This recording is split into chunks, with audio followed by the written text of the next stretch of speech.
Pretty on, bitch, I'm on my pretty girl shit. Didn't have to blow a bag on my pretty girl fit. Had your daddy drop it off, heard you do a little fit. Hella bit, OMG, she always think that she the shit. I'm that bitch, no counterfeit. When I walk through bed, it's lit. I'm so pretty, bitch. Hair and makeup done by Lily, bitch. Not so thick, but your nigga love the way my titties sit. Not a city chick. Hey y'all, it's your girl Presidential Lily, your favorite Lily, and we are back with another video. And as you guys can read by the title, we are here for a closure wig install, and we'll be cutting it into a bob. Today's video will be very detailed, okay? So let's go ahead and get into this video. As you guys can see, I went ahead and started to braid my client down. This is my cousin. I went ahead and braided her down, and I dipped the braids going away from the part. Once I am finished braiding her hair, I'm going to go ahead and add my hot 6 oil to some of the braids because I did not apply oil to some of the braids before I braid the hair up, and I'm also going to apply the oil to her scalp.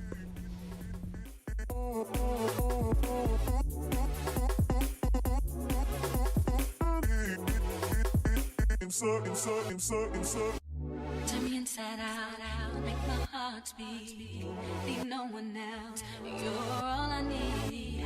Personality, everything you do. What I'm going to do next is very important always when it comes to any wig install where you'll be applying any glue to the client's skin, which is making sure that all the baby hairs and edges are combed and put or brushed completely back out of the way before you apply the stocking cap. You want to make sure that you take your time and blow dry it and make sure that they're all neatly smooth back out of the way completely. I thought I actually had a clip of me actually putting the cap on, but when I put the cap on, I always take it from the front to the back. Just also gives like an extra little push and make sure that all the hairs are out the way so you're not bringing any hairs forward. I'm going to be taking the same gel that I used on the edges, which is my ORS gel. It's also like a wig grip gel as well. I take that for the edges and to seal my ball cap, and I'm going to my blow dryer and blow dry it a little bit, like halfway, and then I like to go in with my hair glue or lace glue and apply a thin line, and I like to go ahead and blow dry it again. And I also want you guys to notice that I sewed down the cap for around the whole perimeter of her braids. Now let's get into this wig. I like to go ahead and prep my wigs and do a lot of the hot combing and stuff like that on the mannequin head so I don't have to worry about burning my client. I also like to go ahead and cut the hair on my mannequin head as well. I just personally know where to cut it for the perfect length of where it will sit on the client, especially like neck wise or shoulder length and stuff like that. So this is why I'm able to do this. So usually, like I said, usually when I cut a bob, I like to cut it on the mannequin head, and I clearly do it beforehand. When you are cutting it on the mannequin head, you are not just doing like the perfect cut for your client's head or your client specifically, but you are getting like a nice little pre-cut. You're just getting it out the way, and it gives you a nice little guideline, and I'll show you guys later in the video why I say it's a nice little pre-cut. But what I'm doing here is going ahead and just getting the hair as straight as I possibly can so that I may cut the hair, and when I cut the hair, it is nice and even as possible. Guys, I do want to give a disclaimer. I was all up and through this video, okay?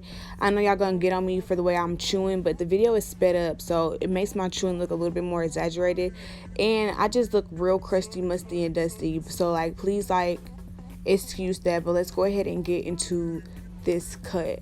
So I am using my Conair little like face shaving trimmers and my rat tail comb as a guide to just go ahead and cut my bob. So like I said, I know where to cut for when it will be on my client's head, so that's what I'm doing. But I'm just using my comb as a guide. I'm taking my comb and dragging it to about the length that I want it to be, and I'm just taking the clippers and just clean going against the comb, and it gives you a nice perfect cut. And you just use the previous hair that you already cut as a guideline for yourself, and you just keep on going. This bob I'm doing today is not completely a blunt cut, it's an asymmetrical bob, so one side will be longer than the other. And to give you some specs on this hair, this is a 14-inch closure and two 14-inch bundles that I have cut into this bob. back to the cutting. So like I was saying, you are using your comb as a guide when you are using the clippers. So when it comes to the asymmetrical side, all you really want to do is go ahead and just tilt your comb or angle your comb in a diagonal angle so that you can go ahead and just follow the clippers with the comb. And then what you would do is go back in, and you will see me do it. I like kind of like start cleaning up, making it neat, making it more smooth, and just making it make more sense and align and look more neat. So yes, I'm taking my scissors, as you guys can see, trying to cut underneath, just gathering it in my fingers and cleaning the cut up is the best that I can. And then once I put the wig on her head, that's when I will go ahead and fix and cut anything else that needs to be cut, so that the angle and the hair is all even, nice, and it's giving what it's supposed to give.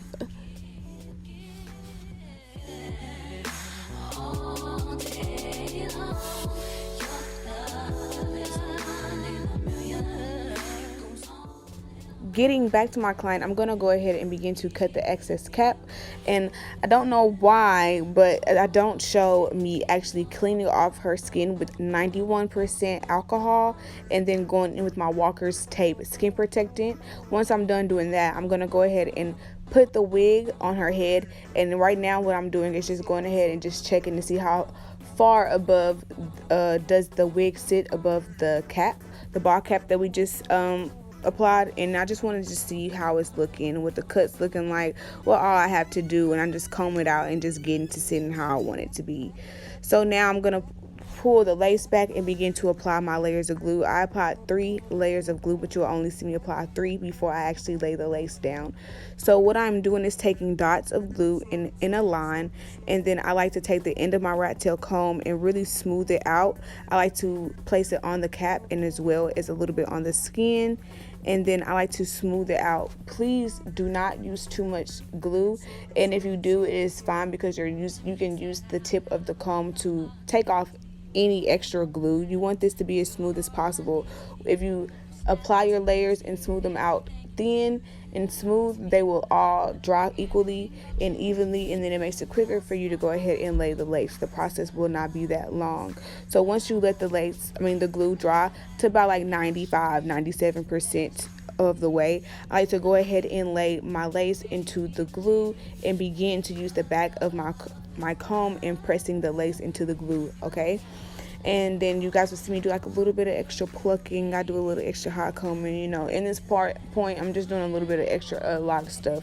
But the main step that I want you guys to focus on is me taking my mousse. I'm using some Lotta Body foaming mousse to go ahead and apply that to where I just applied the glue and stuff like that. I'm going to clip the hair back and I'll apply it to the hairline, and then I'll take 2 satin strips or barber strips and tie her hair down. Today I did not sit her under the dryer. I just went ahead and let the glue and everything like that dry and set while I flat ironed and did everything else that I needed to do to the wig.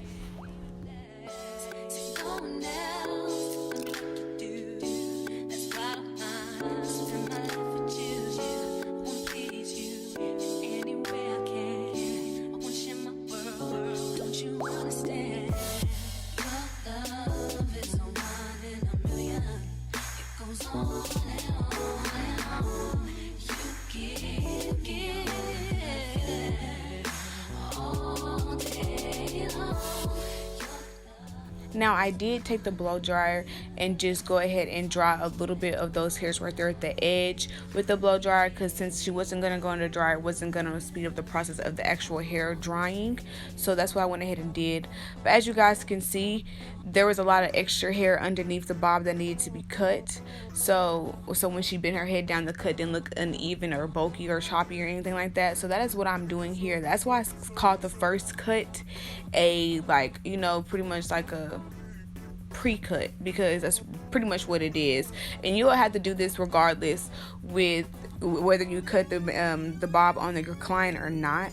You always, once you cut the bob with their head being up straight, always tell them to tilt their head down and cut the underneath hair. You will always have to do that. Excuse me, that is a must. But here I'm just going to go ahead and flat iron the hair and get it, styled and looking like how I want it to look, and getting it to like where it needs to be.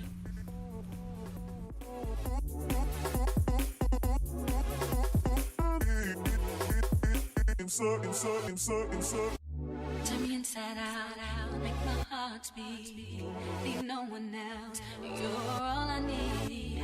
Personality, everything you do makes me love everything about you. Your smile, your style, so fly. I can't deny, I got a crush on you, and that's truly. I'm digging you, you make me believe. Your love is one in a million. It goes on and on. You give me a really good feeling. Oh yeah, all day long. Your love is one in a million. It goes on and on. You give me a really good feeling. All day long. Baby, you don't know what you do to me. Between me and you, I feel a chemistry. I won't let no one come and take your place. Cause the love you give, it can't be replaced. See, no one else can do like you do. That's why I don't mind spend my life with you. I wanna please you in any way I can. I wanna share my world, don't you understand? Your love is a one in a million. It goes on and on and on. You give all day long. Your love is a one in a million. It goes on and on and on. You give me a really good feeling all day long.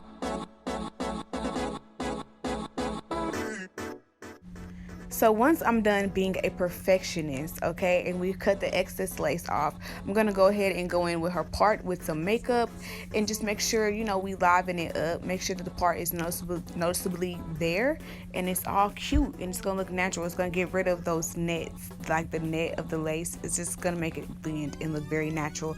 I'm taking my pump it up and going ahead and finishing up the hairstyle. I used to pump it up to freeze the hair in place, have all the hairs to go in the direction that I want to go. If you guys have not noticed, we did a no baby hair look, okay? So this is why you want to make sure that you use that mousse to go ahead and set the lace how you do with the satin strips. You want to make sure that you apply your pump it up. I did a little bit of shine serum at the end of that, y'all. Like, yes, I applied a lot of makeup. Okay, so that it can just blend and be so nice. And this is the finishing look, y'all. It looks so good, so nice. She loved it, and that's all that matters.